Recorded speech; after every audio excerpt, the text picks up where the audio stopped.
And one of the things, when we look at the ecosystem, I think people look at it from a digital identity perspective.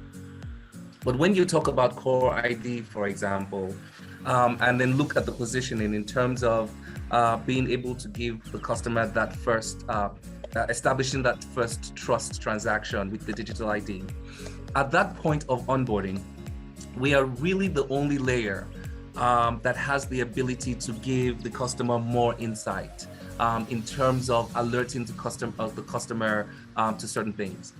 And as we socialize, this is why we always talk to our customers and say, listen, it doesn't make sense to build so many of these products yourselves, because we are the only ones that can really share certain amounts of data for you.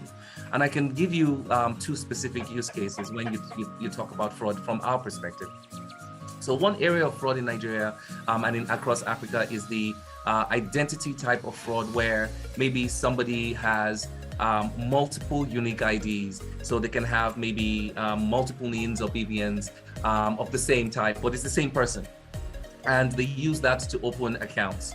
So, one of the things that, because we're technology companies, is that we're able to prevent that for all of our customers. And we don't just prevent that for our customers in their siloed ecosystem, but we prevent it across our entire ecosystem, so that that person can never use two government IDs again, right?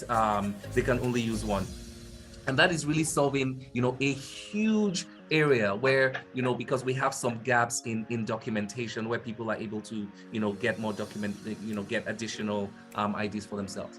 You now have the second area of behavioral, right? I would say risk assessment. So for example, and these are services that we're providing to our customers, right? So we have about 150 fintechs using us, probably about 16 commercial banks, maybe 40 microfinance banks. One of the big fraud areas is also phishing, which is linked to identity. So what does phishing mean? Maybe the person is trying to phish and open multiple accounts, right?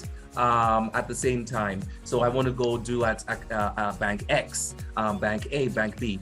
Well, because we are onboarding those banks, what can we do for our customers? We can say, hey, this person has tried to open 20 accounts, right, across our banking ecosystem, right?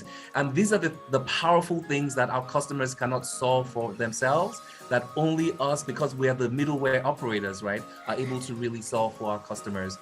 So really wanted to call that out. And it's only the beginning, because at that point, you're also getting to the analytics, the better risk assessments that we provide for our customers, additional location intelligence information. So it's really more of an argument of collaboration. And as we talk about it more, one of the things I always say to, a lot of my customers as well and founders is, if you look at developed nations, there is a reason why the fintechs in those nations are not building the products themselves. What do they know, right, that you're not doing?